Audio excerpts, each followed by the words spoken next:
امریکی سیاستدان کے قتل کی ممکنہ سازش کا الزام۔ امریکہ میں پاکستانی شہری گرفتار، فرد جرم عائد۔ آصف مرچنٹ کون ہے؟ امریکہ نے آصف مرچنٹ نامی پاکستانی شہری کو امریکی سرزمین پر ایک سیاستدان یا حکومتی عہدیدار کے قتل کی منصوبہ بندی کے الزام میں گرفتار کر لیا ہے۔ آصف مرچنٹ پر فرد جرم عائد کر دی گئی ہے۔ وہ اس وقت نیو یارک میں امریکی حکام کی تحویل میں ہیں اور ان کے خلاف مقدمہ چلایا جا رہا ہے۔ امریکی محکمہ انصاف کے مطابق آصف مرچنٹ کے ایرانی حکومت سے مبینہ روابط ہیں۔ ایک بیان میں امریکی محکمہ انصاف کا کہنا تھا کہ 46 سال آصف رضا مرچنٹ نے مبینہ طور پر امریکی سرزمین پر ایک سیاستدان یا حکومتی عہدیدار کے قتل کی منصوبہ بندی کی تھی۔ ان پر الزام ہے کہ انہوں نے نیو یارک میں ایک ہٹ مین یعنی کرائے کے قاتل کو بھرتی کرنے کی بھی کوشش کی جو FBI کا ایجنٹ تھا۔ ترجمان وائٹ ہاؤس کے مطابق ڈونلڈ ٹرمپ پر ہونے والے حملے سے آصف مرچنٹ کا کوئی تعلق نہیں ہے۔ FBI ڈائریکٹر کا کہنا ہے کہ یہ منصوبہ ایران کی ایک سوچی سمجھی حکمت عملی کا نتیجہ ہے۔ آصف مرچنٹ کراچی میں پیدا ہوئے، شعبہ بینکنگ سے وابستہ رہے ہیں، مختلف بینکوں میں مختلف عہدوں پر فائز رہے ہیں۔ ان کی پروفائل کے مطابق وہ اب بھی 11.5 سال سے زائد کے عرصے سے پنجاب کے ایک بینک کی برانچ کے مینیجر رہے۔ انہوں نے new port institute of commerce and economics سے ماسٹرز کی ڈگری حاصل کر رکھی ہے۔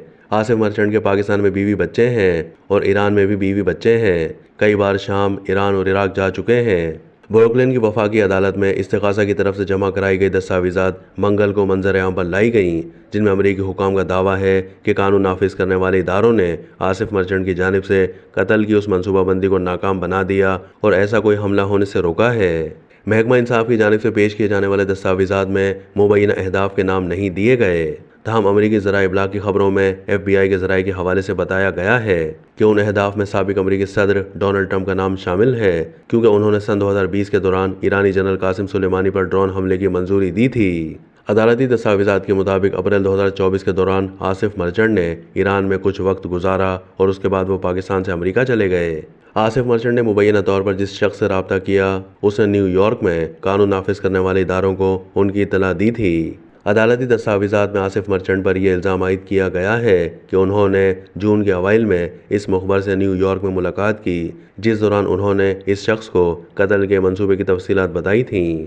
آصف مرچنٹ پر الزام ہے کہ اس منصوبے کے تحت ہدف کے گھر سے دستاویزات چرائی جانی تھیں، مظاہرہ کیا جانا تھا اور ایک سیاستدان یا حکومتی عہدیدار کا قتل کروایا جانا تھا۔ ان پر الزام ہے کہ انہوں نے جون کے دوران ایک ہٹ مین سے ملاقات کی جو دراصل انڈر کور آفیسر تھے اور انہیں قتل کے لیے $5000 کی ایڈوانس ادائیگی کی۔